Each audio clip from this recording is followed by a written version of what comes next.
하나 원데이 자동차 보험과 함께 안전한 운전 오늘도 하시기 바라겠습니다. 하루라도 보험 없이 타면 큰일 나죠. 아유, 그럴 때 꼭 사고 납니다. 그러니까. 네.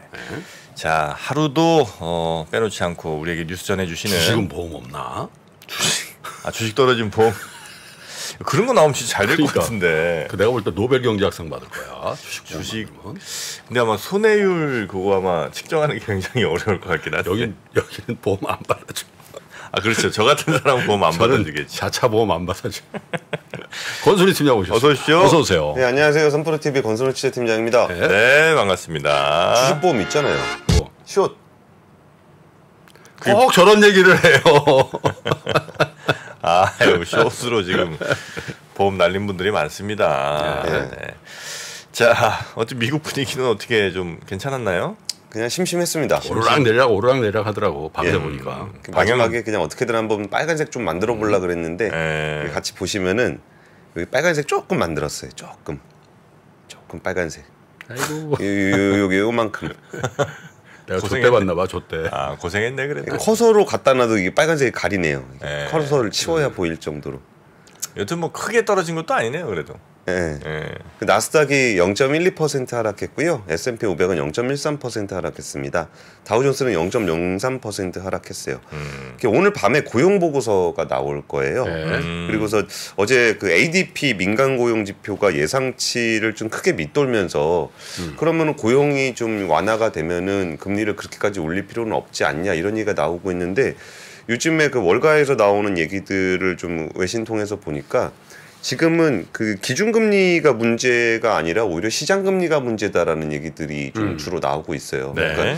그러니까 연준이 금리를 올리고 싶어서 올리는 게 아니라 시장에서 워낙 세게 이걸 움직여 버리니까 기준금리를 안 올릴 수 없는 상황이 되는 거 아니냐라는 우려가 나오고 있는 겁니다. 그리고 지금 뭐 그러다 보니까 이제 오늘 저녁에 이제 고용 보고서 어떻게 나오느냐에 따라서 고용 쪽이 그렇게 타이트하지 않으면은 시장 금리도 좀 안정이 될 거고 시장 금리가 안정이 되면 오히려 연준도 그렇게까지 세게 움직일 필요는 없지 않냐라는 얘기가 조금씩 나오고 있습니다. 금리는 조금 떨어지긴 했어요, 그죠? 그 금리가 조금 떨어졌습니다. 그래서 뭐 지금 미국 시장은 뭐 오늘 고용 보고서 나오는 거를 좀 보실 필요가 있지 않을까. 그리고 이제 그거 나오면 좀 어떻게 움직여야 되겠다라고 생각하시는 분들이 많은지 주식시장에서는 크게 변동성을 보이지 않았습니다. 첫 번째 뉴스는요. 이게 사실 올해 초부터 얘기가 좀 그러니까 계속 취재를 제가 하고 있었던 얘기였거든요. 그 도요타에다가 LG엔솔이 배터리를 납품하기로 했습니다. 그러니까 처음에는 이 소식을 접했을 때 잘 안 믿어지는 거예요. 왜? 그러니까 도요타가 그 배터리 기술이 굉장히 많은 회사입니다. 예를 들어서 전고체 배터리 같은 경우는 전 세계에서 특허가 제일 많고 뭐 하이브리드 때부터 워낙 배터리를 오래 다뤘던 회사여가지고 그러니까 오히려 그러니까 일본 자동차 회사들 같은 경우는 도요타를 중심으로 배터리 연합을 형성을 많이 했었어요. 그렇죠. 근데 여기서 균열이 좀 생겼던 부분이 뭐가 있었냐면은 올해 초에 혼다가 LG엔솔에 왔었습니다. 그때 이제 LG엔솔 쪽에다가 제가 좀 취재를 하면서 같이 얘기를 했던 게 혼다를 어떻게 니네가 그 설득을 했냐. 한국 배터리 쓰도록. 그럼 거기가 지금 그 도요타하고 배터리 연합을 하고 있는데 굳이 왜 그랬냐라고 물어봤더니 오히려 LG엔솔 쪽에서 자기들도 잘 모르겠다는 거예요. 그러니까 자기들이 가서 영업을 한 게 아니라 혼다가 왔다는 거예요. 다 와요. 우리 빌딩이잖아. 그쵸. 제가 얘기했잖아요. 그때 우리 빌딩에 외국인들이 많이 온다. 양복 입고 공손하게 손 모은 사람들이 급격히 늘었다고 그 얘기 해줬잖아요. 그러니까 김프로님이 그 얘기를 하셨었거든요. 이렇게 딱 보면은 이게 갑으로 왔는지 을로 왔는지가 보인다고. 딱 표가 나거든. 갑으로 온 애들 이렇게 어깨가 당당하고 뭐 이렇게 가요. 근데 을로 온 사람 저 서양 사람들도 많이 보이잖아 우리 빌딩에. 그게 한국식 예절을 배워서 그런 게 아니고 을이라 그런 거군요. 아니 받아와야 되니까 배터리를. 그러니까요. 그래가지고 그때 혼다가 그럼 왜 그랬을까 뭐 이 얘기하다가 이제 도요타 얘기가 그때 나왔던 거예요. 그리고 야 천하에 도요타가 온다고 그랬는데 될 것 같다. 뭐 이런 분위기가 좀 있었는데 꽤 시간이 지나긴 했습니다만 이제 됐습니다. 2025년부터 10년간 매년 20기가와트의 전기차용 배터리를 북미 지역에서 공급하는 거예요. 그러니까 아무래도 뭐 일본도 뭐 자국 내에서 전기차 뭐 그렇게 많이 안 팔리고 있거든요. 근데 오히려 북미 지역에서는 이제 배터리 전기차를 좀 해야 되겠다라는 의지가 좀 있는데 그 배터리를 이제 LG에솔에다 의뢰를 하게 됐습니다. 네. 그러니까 계약 규모는 이제 금액으로 알려지진 않았는데 한 10년간 최소 30조 원이 넘을 것으로 보고 있어요. 10년간 30조? 예, 그럼 연간 한 3조 정도의 매출은 나올 거라고 보는 건데 이게 왜 계약 규모가 이렇게 알려지지 않고 추정을 하게 되냐면은 이게 대충 계약을 맺더라도 이거를 딱 정해진 만큼 만들어서 그냥 쫙 사가는 그런 구조는 아니에요. 그럴 수도 없겠지. 예, 그러니까 팔리는 거에 따라서 이게 그러겠죠. 좀 더 주문할 때도 있고 네. 덜 주문할 때도 있고 해가지고 요거를 조금 이렇게 조절을 합니다. 네, 네, 그러니까 뭐 네. 이번에는 얼마나 주세요, 이번에는 얼마나 주세요. 근데 대충 가이드는 그만큼 주긴 하는데 그걸 딱 맞춰서 하는 건 아니어서 거기에 맞춰서 이제 생산 가동 공장 가동률을 좀 조절을 하는 경향이 있어서 가격도 굉장히 연동하잖아요, 그죠? 니켈 값이다, 뭐 리튬 값이다. 기본 가격이 다 연동이 돼 있기 때문에 거기다 이제 마진을 붙여주는 구조거든요.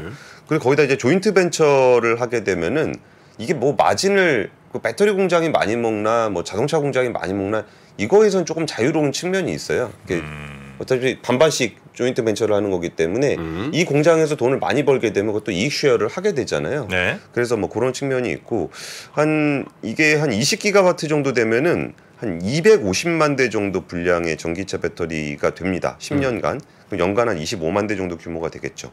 그러면은 이번에 LG엔솔이 이제 토요타를 수주를 했으니까 뭐 다 했습니다. 거의 모든 전기차 회사가 다 돼 있어요.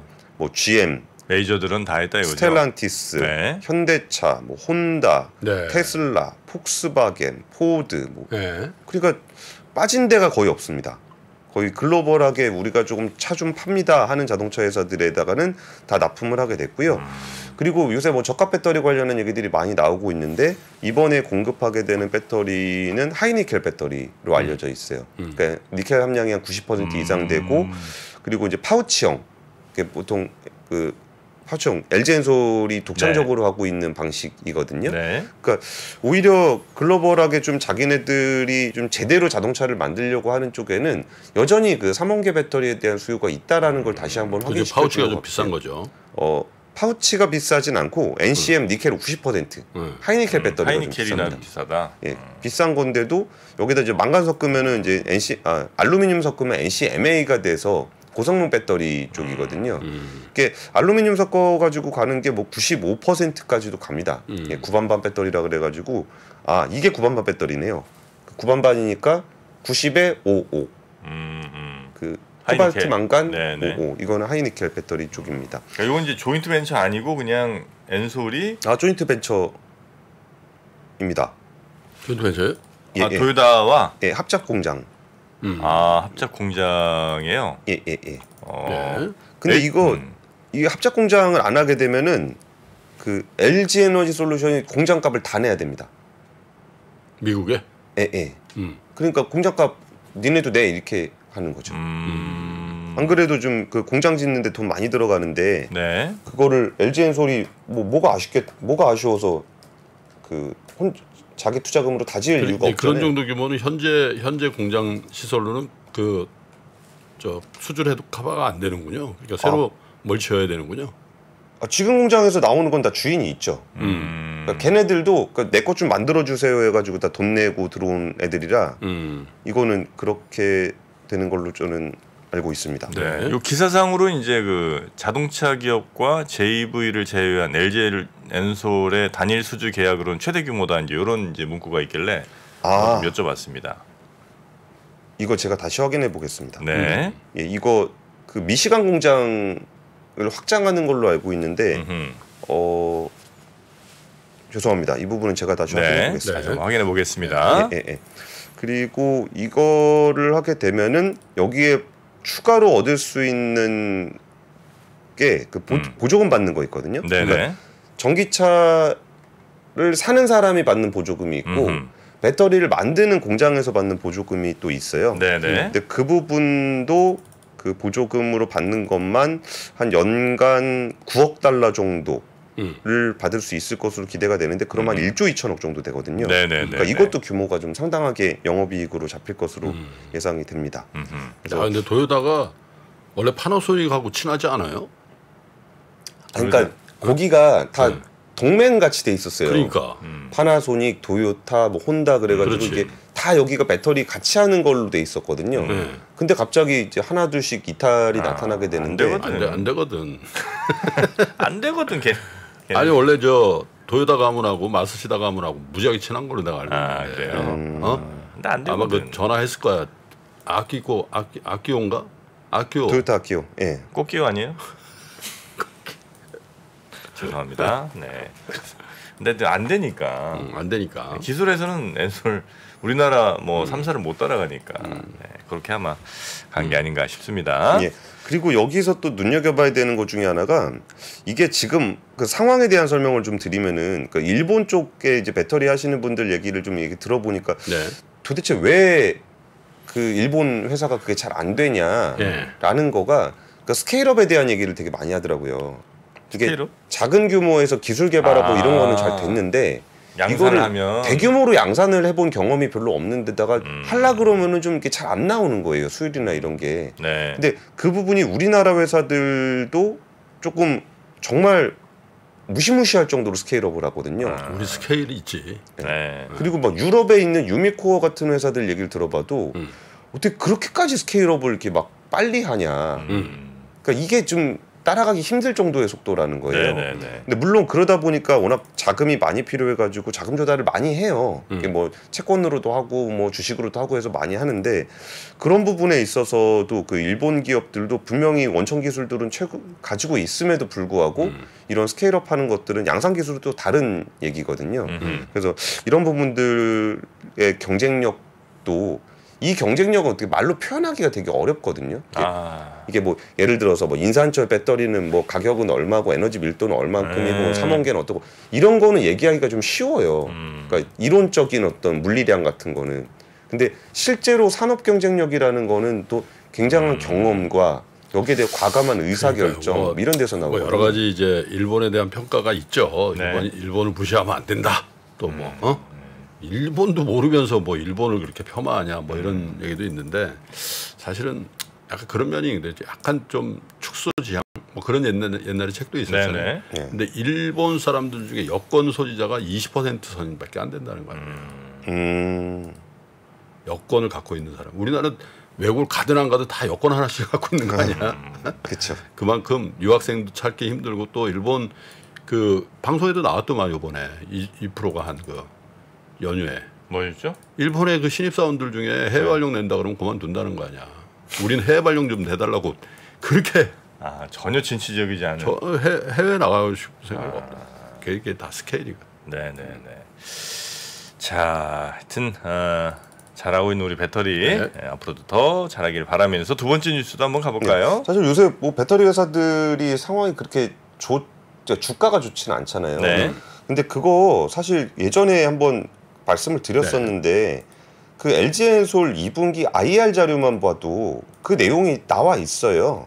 그 하반기에 어떻게 될 것 같다라는 거를 기업에서 계속적으로 얘기를 하고 있었어요. 그러니까 이전에 그 작년 말 이후에 이제 메탈 가격이 많이 떨어진 부분이 그거를 이제 좀 순차적으로 반영이 되잖아요. 그러니까 바로 메탈 가격 떨어지면 이게 바로 매출이 떨어지는 게 아니라 이게 반영하는 시점이 있잖아요. 네. 그래가지고 그 시점이 되면은 조금 떨어질 거다라고 이제 LG엔솔에서 발표를 했었거든요. 그래서 그것도 말씀을 좀 전해 드렸었는데, 근데 정작 매출이 떨어지고 뭐 이런 모습들을 보시다 보니까 좀 투심이 좀 안 좋아진 것 같기는 합니다. 예. 두 번째 뉴스는요, 물가 관련한 뉴스인데요. 물가가 또 많이 올랐어요. 9월 소비자 물가가 3.7% 기록했는데 이게 지표로 보시면 되게 아쉬워요. 이렇게 이 고점 6% 넘는 고점에서 쭉 내려와 가지고 여기가 2.3%거든요. 네. 그러니까 2.3%면은 우리나라 한국은행의 물가 목표치가 2%였잖아요. 그러니까 0.3% 포인트만 더 내려가면은 목표 달성인데. 우리는 목표 달성이 되는 거였는데 금리 인하도 좀 할 수 있고 뭐 이럴 텐데. 그러니까 최소한 인상에 대한 공포까지는 없었을 건데 이게 2개월 연속 상승하는 모습을 보이면서 지금 이제 3.7%까지 됐습니다. 뭐 이렇게 올랐어요? 그럼 뭐가 그렇게 올랐는지를 같이 보시면은 네. 일단 전기가스 수도 요금이 제일 많이 올랐습니다. 19.1%가 올랐고요. 전기 요금이 한 20% 올랐고 네. 도시가스가 21% 정도 올랐습니다. 그리고 여기서 좀 이렇게 이번 물가에 많은 영향을 미쳤던 거는 농축수산물인데 농축수산물 중에서도 이게 농산물 물가가 좀 많이 올랐습니다. 아, 사과. 예, 농산물 가격 사과 상승률이 엄청 올랐지. 3.2%. 사과 큰 거 하나는 10,000원씩해요 요즘에. 미쳤어요. 7,000원 10,000원 뭐 이래요. 그러니까 특히 이제 그 저 추석 때 좀 예. 이렇게 제수용으로 올리는 거 있잖아요. 얘네들 엄청 올랐어요. 사과가. 예. 그 그래서- 추석 예. 때 과일 별로 못 드시지 않았어요? 그래서 이거 엄마가 이렇게 잘라주면 한쪽 주면서 2,000원 이렇게 2,000원 엄청 비쌉니다 사과. 네. 예, 쌀값도 14.5% 올랐고요. 네. 토마토 30%, 복숭아 40.4% 40% 올라서 복숭아? 예, 요새 정말 복숭아 많이 올랐습니다. 이렇게 많이 오른 거는 조지아가 복숭아 산지거든요. 거기 지금 조지아에서 복숭아 한 톨도 안 나. 우리 미국 복숭아 먹는 거였어요? 그 무슨 말씀이세요 그게? 지구본 연구소. 아 이건 지구본 미국은 그렇죠. 근데 지금 우리나라 복숭아도 지금 물복이에 딱복이에요 우리 형님은. 물복인데. 물복이고. 물복이 요즘 드물어. 올해 여름에 그 얘기가 굉장히 논란이 많이 됐었어요. 뭐요? 왜 딱복만 있냐? 물복이 드물다니까 안 키우려고 그래 농부들이. 왜냐면 그거 비 한번 세게 오면 물컹해지고 유통도 굉장히 어렵거든. 금방 썩고. 예. 아 물복이 진짜 맛있는데. 딱복은 떨어져도 그 대충 닦아서 쓸 수가 있거든. 그래서 딱복인가요 그게? 닦아서 쓰니까. 물복 이렇게 그 껍질이 딱 짚고 이렇게 싹 벗기면 싹 벗기잖아요. 맛있는데. 아, 백도는. 그리고 이제 가공식품도 한 5.8%로 올랐는데 이것도 전체 물가에서 기여한 분이 0.51% 포인트입니다. 그러니까 3.7% 중에 3.7% 중에 0.51% 포인트면 작은 게 아니잖아요. 그렇죠. 이게 거기 세부적으로 보면 빵, 우유, 커피 이런 거거든요. 커피 13.2%, 빵 9.3%, 우유 9.3%, 빵 5.8% 올랐습니다. 햄 소세지도 많이 올랐습니다 참. 그러니까 이런 부분들이 그 사람들이 체감할 때 제일 직접적으로 와닿는 부분에 대한 물가가 되게 많이 올랐어요. 그러니까 이거는 저는 그 이번에 그 인플레이션 때문에 그 매크로하게 영향을 주는 쪽에서의 물가를 많이 보잖아요. 근데 지금 물가가 오르고 있는 부분들은 보면은 사람들의 생활에 미치는 영향이 되게 큰 물가들이 좀 많이 오르고 있어요. 그래서 이런 부분들은 좀 실질적으로 좀 그 우리가 사는데 부담이 좀 될 것으로 보입니다. 그래서 일단은 이제 추경호 경제부총리는 이게 근데 사실 이 얘기도 나오긴 나왔거든요. 이제 8월, 9월 물가가 조금 오를 거다. 그리고 이제 10월 되면 좀 완화될 거다라는 얘기가 이전에도 있었는데 추경호 경제부총리가 어제 그 비상경제장관회의를 열었어요. 그러면서 이번에 계절적 요인이 완화되는 10월부터는 좀 안정이 될 거다라고 얘기를 하고 있는데 여기에 전제 조건은 유가가 잘 내려와 줘야 된다라는 겁니다. 다행히 내렸죠 최근에. 최근에 좀 내렸습니다. 그래서 그 일단 유가 좀 보면서 유류세 인하를 2개월 추가 연장하는 거 좀 검토하고 있다. 얘기 어제 좀 있었고요. 근데 요즘에 뉴스 보다 보면은 정말 뭐 올린다는 소리가 많아요. 뭐 우유 10월 1일부터 올랐죠. 오비 맥주 11일부터 카스함맥 같은 맥주 출고 가격 평균 6.9% 인상한다 그랬죠. 맥주는 상관없어 나는. 나는 상관없어 맥주. 2배 올리라고 그래 괜찮아. 와 나만 아니면 된다는.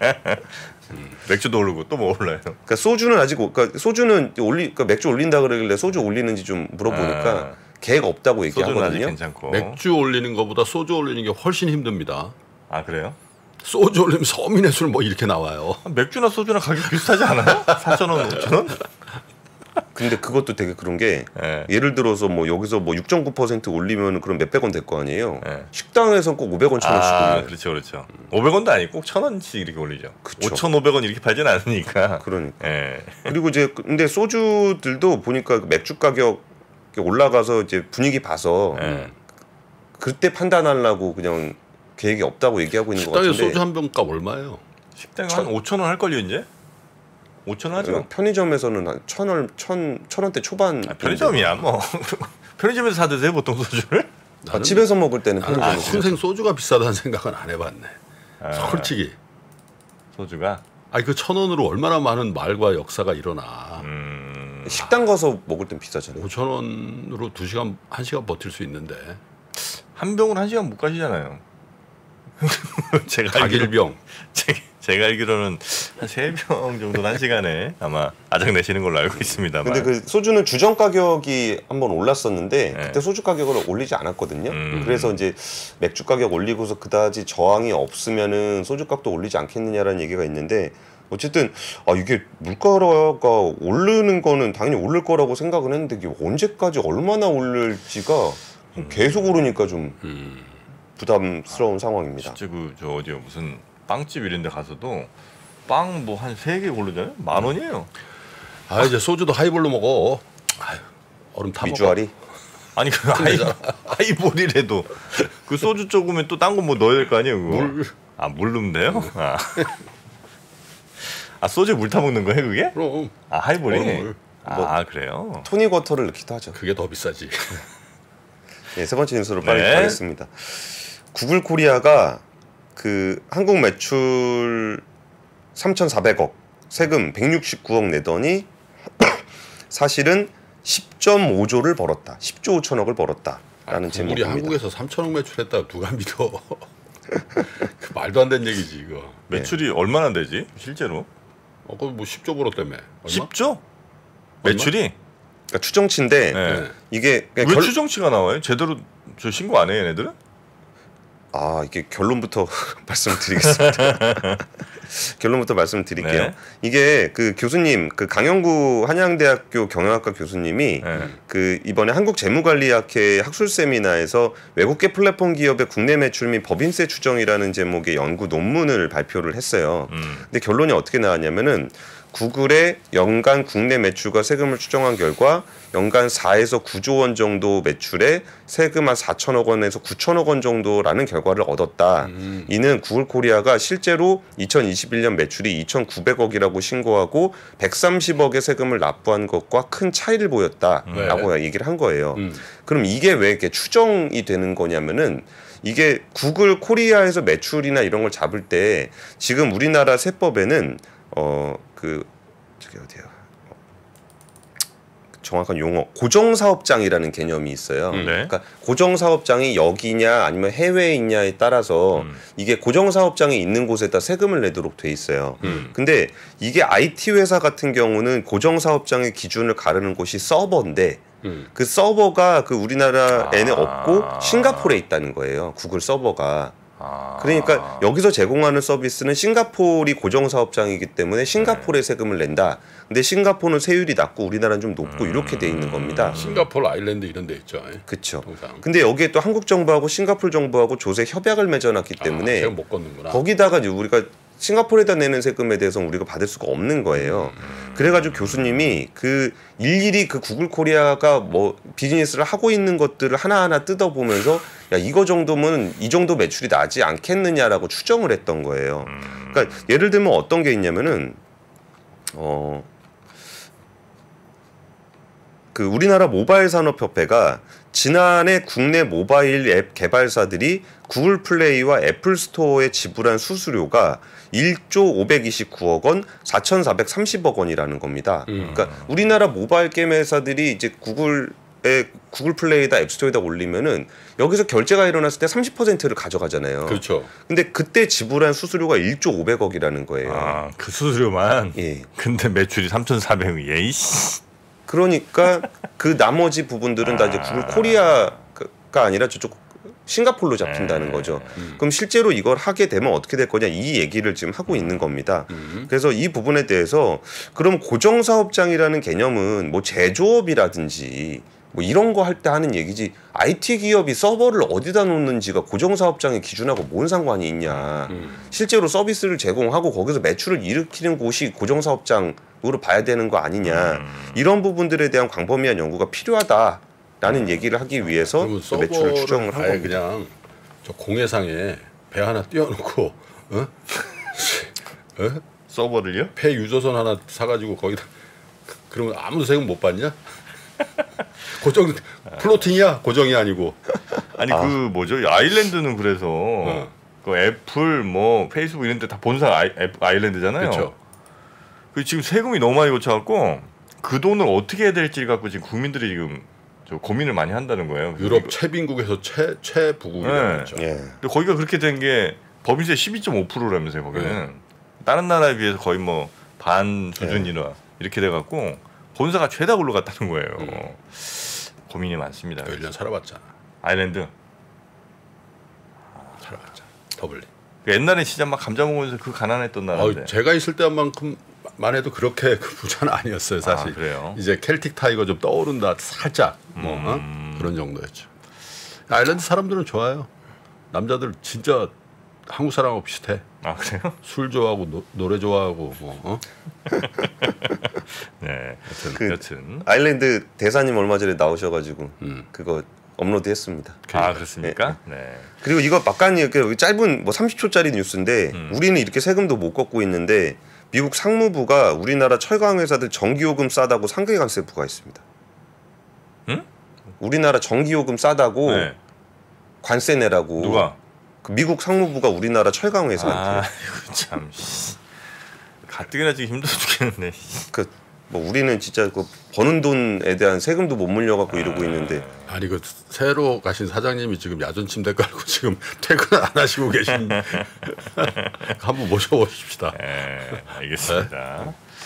아유, 하여튼 어렵네요. 구글 근데 이거 진짜 세금 부과를 어떻게 보면 달리 좀 할 수 있는 방법을 좀 찾아보긴 하겠네. 이게 근데 이게 우리만 그런 게 아니라는데 문제가 있는 거예요. 전 세계가 다, 일본도 마찬가지야. 일본에서 구글이 뭐 그리고 세금 내냐 똑같아. 어떻게든 하여튼 적게 내려고. 그래서 유럽에서는 세금 매기고 있잖아. EU 차원에서 그러려고 하죠. 예. 자 그러면 그 기준으로 우리도 한중일 동맹을 맺어가지고 중국은 또 해당이 안 되는구나. 중국은 구글을 안 하지. 했습니다. 예. 걔네들 또 장 시작 전부터 종료까지 쏟아지는 수많은 뉴스와 정보들. 이 중에서 어떤 것이 투자에 정말 도움이 되는 정보일까요? 3프로의 증시 셔터맨 박근영 마스터가 직접 정보를 선별하고 투자의 힌트를 드립니다. 시간도 아끼고 투자 아이디어도 얻는 시간, 박근영 부장의 마켓 힌트와 함께 하세요. 자세한 사항은 3프로 TV 앱과 홈페이지를 확인하세요.